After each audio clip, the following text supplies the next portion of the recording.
Hi friends and cinema lovers welcome to ఓయ్ మచ్చా. మనం ఇప్పుడు Lokesh Kanagaraj hits and flops చూద్దాం.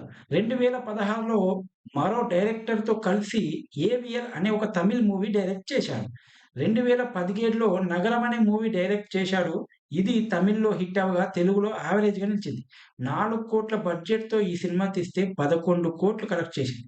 2019లో 'ఖైదీ' అనే కల్ట్ ఫిల్మ్ చేశాడు. ఇది 25,00,00,000 బడ్జెట్‌తో తీస్తే 106,00,00,000 కలెక్ట్ చేసి సూపర్ హిట్‌గా నిలిచింది. 2021లో విజయ్ అండ్ విజయ్ సేతుపతి హీరో విలన్‌లుగా 'మాస్టర్' ఫిల్మ్ వచ్చింది.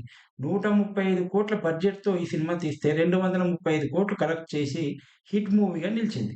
2022లో 'Vikram' movie Kamal and Vijay Sethupathi act చేసిన ఈ మూవీ 120,00,00,000 బడ్జెట్‌తో ఈ సినిమా తీశారు. 418,00,00,000 కలెక్ట్ చేసి తమిళ్ ఇండస్ట్రీ హిట్‌గా ఈ సినిమా నిలిచింది.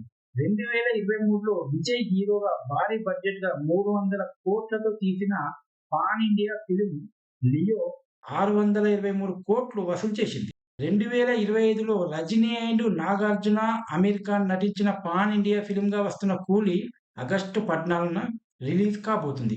దీని బడ్జెట్ దాదాపు 350-400 అని సమాచారం. Lokesh Kanagaraj next upcoming projects మెయిన్‌లీ 'ఖైదీ 2, విక్రమ్ 2లుగా ఉన్నాయి. ఇలాంటి మూవీ ముచ్చట్లు, సినిమా చప్పట్ల కోసం సబ్‌స్క్రైబ్. Thank you.